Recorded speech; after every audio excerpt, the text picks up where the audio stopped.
Tripathi Saraswati group of colleges के इस digital platform पर आपका फिर से स्वागत है। दोस्तों, हम लोग डीएलएड चतुर्थ सेमेस्टर के अंतर्गत सामाजिक अध्ययन विषय का अध्ययन कर रहे थे, जिसके अंतर्गत हम लोग राष्ट्रीय आंदोलनों के बारे में पढ़ रहे थे। तो आज जो हमारा टॉपिक है वो है आपके मोहम्मद अली जिन्ना के द्वारा राष्ट्रीय आंदोलन के समय जब नेहरू रिपोर्ट कांग्रेस के द्वारा प्रस्तुत किया जाता है तो उसके प्रत्युत्तर में उनकी कुछ मांगे प्रस्तुत होती हैं, जिनको इतिहास में जिन्ना के 14 सूत्र कहा जाता है। इसके बारे में हमको विस्तृत रूप से अध्ययन करना है। ठीक है, तो आज हमारे अध्ययन का उद्देश्य क्या होगा? आज हम लोग जिन्ना के 14 सूत्रों का अध्ययन करेंगे। आज हम लोग जिन्ना के जो 14 सूत्र है उनका क्या भारतीय राजनीति में प्रभाव पड़ता है, इसके बारे में डिटेल में अध्ययन करेंगे। तो चलिए एक एक करके हम लोग अध्ययन करते हैं। सबसे पहले इसकी पृष्ठभूमि एक बार रिवीजन हम लोग कर लेते हैं। हुआ क्या था? 1927 में क्या हुआ था? भारत में साइमन कमीशन आयोग आता है। ठीक है, ये 1919 के अधिनियम में जो कहा गया था कि प्रत्येक 10 वर्ष बाद भारत में उत्तरदायी शासन प्रदान करने के लिए एक कमीशन आएगा, उसी के अंतर्गत ये साइमन कमीशन आता है। अब जैसे ही साइमन कमीशन यहाँ पर आता है, भारतीयों ने क्या करना शुरू किया? उसका विरोध करना शुरू कर दिया। ठीक है, बहुत ज्यादा विरोध होता है। उसी समय जो भारत के सचिव रहते हैं, भारत सचिव रहते हैं, बर्केनहेड के द्वारा भारतीयों को चैलेंज किया जाता है कि आप क्या कीजिए, आप अपना संविधान लाके दिखाइए जो सर्वसम्मत हो, जो सभी के द्वारा स्वीकृत किया गया हो। ठीक, ये सब प्रोसेस चल रहा है। ठीक है, साइमन कमीशन जब आता है तो मुसलमानों ने तुरंत ही क्या हुआ कि अतिरिक्त राजनीतिक सुधारों की अपने लिए मांग करना शुरुआत कर दिया। जितने भी पॉलिटिकल पार्टी थी, मुस्लिम पॉलिटिकल पार्टी, जैसे कौन कौन सी इस समय मुसलमानों का प्रतिनिधित्व करने वाले पार्टियां थी, हम देखते हैं मुस्लिम लीग है, ठीक है, अखिल भारतीय मुस्लिम कॉन्फ्रेंस है, ऑल पार्टी मुस्लिम कॉन्फ्रेंस है, जमायत उल उलेमा है, खिलाफत कॉन्फ्रेंस जैसी अनेक ऐसी पॉलिटिकल पार्टियां और संस्थाएं थी जिन्होंने मुसलमानों को ज्यादा से ज्यादा अधिकार मिले, ज्यादा से ज्यादा हक मिले, इसको लेकर के डिमांड करना शुरू कर दिया। वहीं पर जैसे ही बर्केनहेड के द्वारा चैलेंज किया जाता है, कांग्रेस पार्टी सर्वदलीय एक बैठक करती है और नेहरू जी के तत्वाधान में नेहरू रिपोर्ट प्रस्तुत करती है। अब उस नेहरू रिपोर्ट में जो भी चीजें रखी गई थी, ठीक है, उसका विरोध मोहम्मद अली जिन्ना जी करने लगते हैं और वो कहते हैं कि इसमें मुसलमानों के अधिकारों की या मुसलमानों की उपेक्षा की गई है। अब इस तरह का विरोध कैसे चल रहा है? ठीक है, मुस्लिम लीग के गुटों के बीच एकता लाने के लिए और बार बार कांग्रेस के ऊपर ये आरोप लगाया जाता है कि वो क्या कर रहे हैं, हिंदुओं की पार्टी है, मुसलमानों के उसने क्या किया है, उपेक्षा की है। नेहरू जी के रिपोर्ट में मुसलमानों के अधिकारों को, जैसे उनके पृथक निर्वाचन की व्यवस्था हो गई या आरक्षण देने की व्यवस्था हो गई, उन सब कंडीशन में मुस्लिम अधिकारों की क्या की गई है, उपेक्षा की है। इसके विरोध में जिन्ना जी के द्वारा मार्च 1929 में दिल्ली में मुस्लिम लीग की एक बैठक का आयोजन किया गया और यहीं पर जिन्ना ने क्या किया, अपने 14 सूत्र मांग वाले पत्र 1929 में यहाँ पर प्रस्तुत किया। स्टार्टिंग में कुछ मुस्लिम पॉलिटिकल पार्टी भले ही इनका विरोध करती हैं, लेकिन बाद में क्या होता है, वो इसको सहर से स्वीकार कर लेती हैं। और मुस्लिम लीग के द्वारा ये किसके खिलाफ दिया गया था? ये नेहरू रिपोर्ट के विकल्प के रूप में मुस्लिम समुदाय के सामने प्रस्तुत किया गया था और इसको मुस्लिम समुदाय के द्वारा अलग अलग मुस्लिम की पॉलिटिकल पार्टियां थी, संस्थाओं थी, उनके द्वारा अंग्रेजी सरकार के समक्ष इसको प्रस्तुत किया गया कि आप नेहरू रिपोर्ट पर ध्यान मत दीजिए, हम मुसलमानों के लिए इन 14 पॉइंट या उन 14 बिंदुओं के अनुसार आप क्या कीजिए, हमको अधिकार प्रदान कीजिए। ठीक है, आगे चल करके इसको, इसमें से अधिकांश चीजें ब्रिटिश गवर्नमेंट ने क्या किया, आगे स्वीकार भी कर लिया। यही जिन्ना के 1900 मार्च 1929 में जो ये 14 डिमांड करते हैं, इतिहास में उसी को क्या कहता है, जिन्ना के 14 सूत्र के नाम से इनको जाना जाता है। अब एक एक सूत्र को हम पढ़ते हैं, उसके बारे में डिटेल में अध्ययन करते हैं। जैसे अब मोहम्मद अली जिन्ना हम देख सकते हैं, ठीक है, शुरुआत में ये कांग्रेसी थे, लेकिन धीरे धीरे कांग्रेस से इनका मनमुटाव होता है, मुस्लिम लीग की तरफ जाते हैं। फिर राष्ट्रीय आंदोलन में असहयोग आंदोलन की जब शुरुआत होती है तो फिर कांग्रेस के समीप आते हैं और ये हम देख रहे हैं, ये सारा सिचुएशन होते होते 28-29 में फिर ये क्या करें, कांग्रेस से अलग हो जाते हैं। अब यहाँ से एक परमानेंट अलग होकर के अपना एक राजनीतिक विचारधारा लेकर के चलना शुरू करें। और ये पूरी की पूरी जो इनकी डिमांड थी या जो आगे चलते थे पॉलिटिकल जो इनके व्यू थे, वो पूरा का पूरा मुस्लिमों को ध्यान में रख करके इन्होंने इस चीजों की शुरुआत। तो इनके 14 डिमांड क्या थे? पहला उन्होंने कहा कि भारतीय संविधान संघात्मक हो और अवशिष्ट शक्तियां केंद्र में नहीं दिया जाए, कहां प्रदान की जाए, प्रांतों में प्रदान की जाए। अब इस चीज को समझिए। उन्होंने कहा कि जो भारत में जो शासन प्रणाली हो वो क्या हो, संघात्मक हो। संघात्मक मतलब एक केंद्र होगा, संघ और राज्य का क्या कॉन्सेप्ट होगा, और अलग अलग क्या होंगे, राज्य होंगे।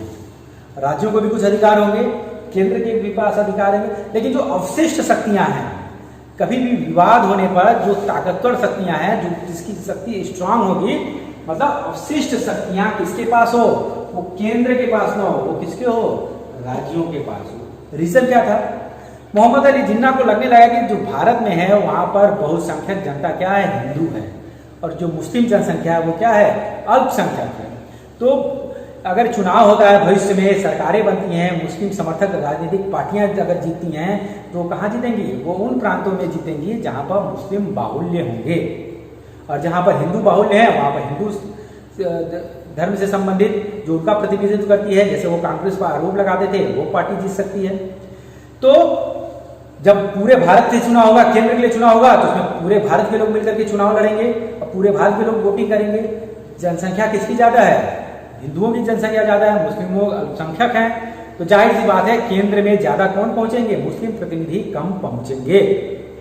और कभी अगर राज्यों और केंद्र में विवाद होता है, तो अब राज्य अगर मुस्लिम बाहुल्य क्षेत्र है, वहां पर मुस्लिम समर्थक सरकार है, तब केंद्र अपनी अपशिष्ट शक्तियों का प्रयोग करके उस मुस्लिम जो राज्य होंगे वहां पर विवाद होने की स्थिति में उन पर अपने नियम कानून थोप सकते हैं। तो अगर अपशिष्ट शक्तियां प्रांतों में होगी तो ऐसा कुछ नहीं हो पाएगा।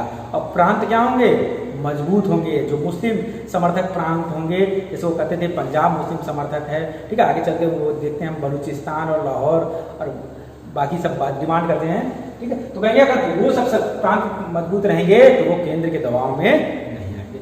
तो पहला पॉइंट डिमांड करने का यही मोटिव था। दूसरा क्या हुआ, उन्होंने कहा कि भारत के सभी प्रांतों में स्वराज एक ही प्रकार का हो, ठीक है। उन्होंने कहा कि जितने भी प्रांत हों, ठीक है, चाहे नए बनने वाले प्रांत हों, चाहे पुराने प्रांत हों, चाहे मुस्लिम बाहुल्य प्रांत हों, चाहे जहां पर मुस्लिम अल्पसंख्यक हो, सब में क्या होना चाहिए, सब में जो स्वराज का कॉन्सेप्ट है वो एक समान होना चाहिए।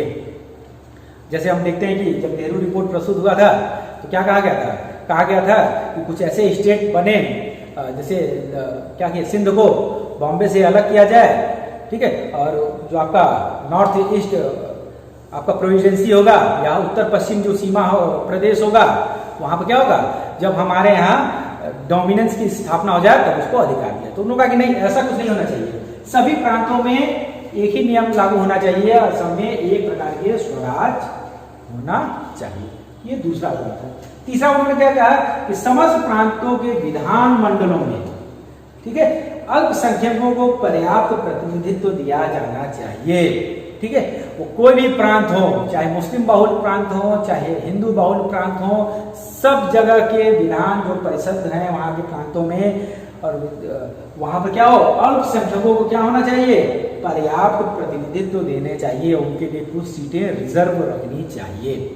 अगर किसी मानिए किसी प्रदेश जैसे बंगाल में हो गया, वहां पर मुस्लिम ही अल्पसंख्यक नहीं है, वहां पर मुस्लिम बहुसंख्यक हैं, लेकिन वहां भी क्या होना चाहिए, वहां भी अल्पसंख्यकों के लिए अर्थात मुस्लिमों के लिए जो पर्याप्त उनको प्रतिनिधित्व देने के लिए वहां भी आरक्षण की व्यवस्था किया जाना चाहिए। तो मुस्लिम हितों के लिए उन्होंने ये तीसरा इनका पॉइंट दिया। अब कौन सा पॉइंट, उन्होंने कहा कि केंद्रीय विधानमंडल में मुस्लिमों को प्रतिनिधित्व क्या हो, कम से कम एक हो, ठीक है, एक हो मतलब 1/3 हो कम से कम। उन्होंने कहा कि जितने अगर केंद्र की अगर हम बात करते हैं, वहां पर अगर केंद्र के विधानमंडल में टोटल जितने भी संख्या है उसमें मुस्लिमों का प्रतिनिधित्व कम से कम कितना मिलना चाहिए, 1/3 उनका होना ही होना चाहिए। अभी हम बात कर रहे थे कि उनको ये लगने लगा कि कुछ प्रांत में मुस्लिम अल्पसंख्यक हैं, तो हो सकता है केंद्र में कम प्रतिनिधि चुन के जाए हमारे। इसके लिए उन्होंने कहा कि टोटल जितना भी सीट होगा, अगर 100 सीट है तो उसमें से लगभग 33 सीटें किसके लिए रिजर्व हो, मुस्लिम प्रतिनिधियों के लिए रिजर्व होना चाहिए, ताकि हमारी जो ज्यादा बातें हैं, हमारे समुदाय की जो बातें हैं वो क्या हो, केंद्र तक पहुंच सके। मतलब उन्होंने कहा कि सभी संप्रदायों को धार्मिक स्वतंत्रता प्रदान की जाए। ऐसा नहीं है कि जो अल्पसंख्यक हैं वहां पर जो धार्मिक जो उनके अधिकार हैं उसका हनन कर दिया जाए केंद्र या राज्य के द्वारा। उन्होंने कहा कि जितने भी संप्रदाय हैं, ठीक है। उसका विशेष उनका महत्व था कि जिन जगहों पर मुस्लिम अल्पसंख्यक के रूप में हैं वहां भी उनको क्या प्रदान किया जाए, धार्मिक स्वतंत्रता प्रदान की जाए। वो अपने मस्जिद खोल सकें, वो अपने धार्मिक क्रियाकलाप कर सकते हैं, वो अपने कि जो पुस्तक हैं उनका पब्लिकेशन कर सकें, वो अपने धर्म का प्रचार कर सकें, ठीक है, अपने धार्मिक रीति रिवाज कर सकें। तो धार्मिक स्वतंत्रता की उन्होंने बात की, बहुत अच्छी बात की, ठीक है। उन्होंने क्या किया कि सिंध प्रदेश को बंबई से अलग कर दिया जाए। अब साइमन कमीशन भी ये कहा था सिंध को अलग कर दिया जाए। नेहरू रिपोर्ट में हम देखते हैं वो भी कह रहे हैं सिंध प्रदेश को अलग कर दिया जाए बंबई से। ये भी क्या कह रहे हैं, जो सिंध का प्रदेश है उसको क्या किया जाए, बंबई से अलग कर दिया जाए। बंबई प्रेसिडेंसी बड़ा हो गया है, ठीक है, और सिंध का संरचना किया जाए, वहाँ के लोगों को रहने का तरीका देखा जाए और बंबई के लोगों को रहने का तरीका दिया जाए। दोनों में काफी डिफरेंस है, इसलिए सिंध प्रदेश को क्या कीजिए, अलग प्रदेश का स्टेटस दीजिए। और उन्होंने क्या कहा, उन्होंने कहा कि सरकारी नौकरियों में मुस्लिमों को योग्यता अनुसार उचित प्रतिनिधित्व मिले। मतलब जितने भी चाहे प्रांत की हो चाहे केंद्र की हो, अगर वहां पर नौकरी देने की बात आती है तो वहां पर मुस्लिम जो भी योग्य मुस्लिमों को योग्यता अनुसार क्या मिले, उसमें उचित उनको प्रतिनिधित्व मिले और उन्हें सरकारी सेवाओं में ज्यादा से ज्यादा मुस्लिम लोग सेलेक्ट होकर के जाएंगे। नेक्स्ट उनका पॉइंट था कि केंद्रीय विधानमंडल द्वारा, अब ध्यान से इसको देखिएगा, केंद्रीय विधानमंडल द्वारा संघीय संविधान में कोई भी संशोधन प्रांतों की सहमति से किया जाए। मतलब जैसे आज के प्रेजेंट टाइम में क्या करते हैं, केंद्र के पास कुछ अधिकार हैं कि अगर वो कोई नियम पूरे देश के लिए लागू करना चाहता है तो क्या करेगा, वो डिसाइड कौन करेगा, केंद्र डिसाइड करके पूरे प्रदेश में लगा देगा। जैसे लॉकडाउन का बात कर दे, भारत में लॉकडाउन करना हुआ तो क्या हुआ, केंद्र ने डिसाइड किया और उसको पूरे प्रदेशों पर लागू कर दिया। तो उन्होंने कहा कि नहीं, केंद्रीय विधानमंडल के द्वारा अगर कोई ऐसा निर्णय लिया जाता है या कोई भी संवैधानिक संशोधन अगर किया जाता है तो उसको अकेले करने का अधिकार ना हो, उसको किसकी राय लेनी चाहिए, उसको इन प्रांतों की सहमति लेनी चाहिए। और जब प्रांतों की सहमति की बात आएगी तो उसको मुस्लिम जो डोमिनेंट प्रदेश होंगे, ठीक है, वहां पर भी उनको क्या, जैसे बलूचिस्तान हो गया, उन्होंने आगे जो डिमांड करते हैं, ठीक है, वो कह रहे हैं सिंध में ज्यादा हैं, ठीक है, पंजाब में ज्यादा हैं, बंगाल में ज्यादा हैं, ठीक है, उत्तर पूर्वी फ्रंटियर में ज्यादा है, पश्चिम फ्रंटियर में ज्यादा है। तो वहां पर भी उन लोगों को सहमति लेनी पड़ेगी। अगर कोई केंद्र अगर कोई ऐसी नियम कानून आता है जो मुस्लिम हितों को पूरा नहीं करता है तो प्रदेश क्या कर सकते हैं, उसका विरोध कर सकते हैं और विरोध करने के साथ साथ उसको प्रस्ताव को पारित होने से बाधा भी डाल सकते हैं। अगर ये पावर दे दिया जाए, किसको, प्रांतों में दे दिया जाए और केंद्र को रिवर्स किया जाए तो वो प्रांतों की क्या करे, सहमति प्राप्त करे। अगला उन्होंने क्या कहा, केंद्रीय या प्रांतीय विधानमंडलों में कम से कम 1/3 मंत्री, सीट की तो बात उन्होंने कर दिया। अगला क्या कहा है कि कम से कम 1/3 मंत्री किससे होंगे, मुस्लिम समुदाय से होंगे।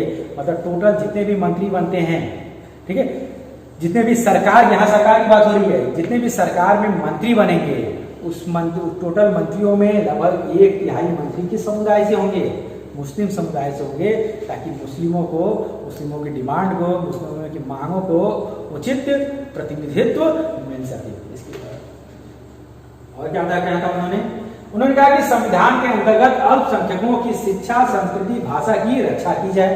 बहुत अच्छी बात है, ठीक है। उन्होंने कहा कि जो भी अल्पसंख्यक समुदाय के लोग हैं, वो केंद्र चाहे हो चाहे राज्य हो, सभी हमारे संविधान का ये उत्तरदायित्व होगा कि उन अल्पसंख्यकों को क्या हो जाए, उनकी शिक्षा के लिए, मतलब वो अपने क्या सके, धर्म के अनुसार वो शिक्षा ले सकें, उन पर कोई भी चीज जबरदस्ती थोपा ना जाए, गैर उनके धार्मिक चीजें जो हैं, ठीक है, उनके संस्कृति की, वो किस तरह रहते हैं, क्या खान पान करते हैं, क्या कल्चर है उसका, और उनके भाषा की, ठीक है, हर एक अल्पसंख्यक क्या होती है, अपनी भाषा होती है, अपनी कल्चर होती है, ठीक है, उसकी रक्षा करने का उत्तरदायित्व किसका होगा, संविधान का होगा। और भविष्य में जो संविधान निर्मित हो उसमें इन चीजों का ध्यान दिया जाए। अगला पॉइंट मैंने क्या बताया कि सीमा प्रांत, यहाँ से यहाँ लिखिए, ठीक है, सीमा प्रांत हम किसकी बात कर रहे हैं, उत्तर पश्चिम प्रांत की बात कर रहे हैं, ठीक है, और बलूचिस्तान में भी अन्य प्रांतों की भांति सुधार किया जाए। मतलब जो दिल्ली से ये काफी दूर हैं, काफी इंटीरियर हम देखते हैं, काफी वहां पर अभी भी लोग कबीले में रह रहे हैं, धार्मिक रूप से हो जाए, चाहे बहुत ज्यादा रूढ़िवादिता है, और वहां क्या है, केंद्र से संसाधन समय पर नहीं पहुंच पा रहे हैं, डेवलपमेंट वहां पर क्या है, चाहे शिक्षा हो चाहे संस्कृति हो, काफी पिछड़ा हुआ है। तो उन प्रांतों का भी क्या किया जाए, वहां के लोगों को भी रहने के लिए, शिक्षा के लिए, बाकी इंफ्रास्ट्रक्चर के लिए भी पर्याप्त सुधार किया जाए, इन प्रांतों में पर्याप्त सुधार किया जाए।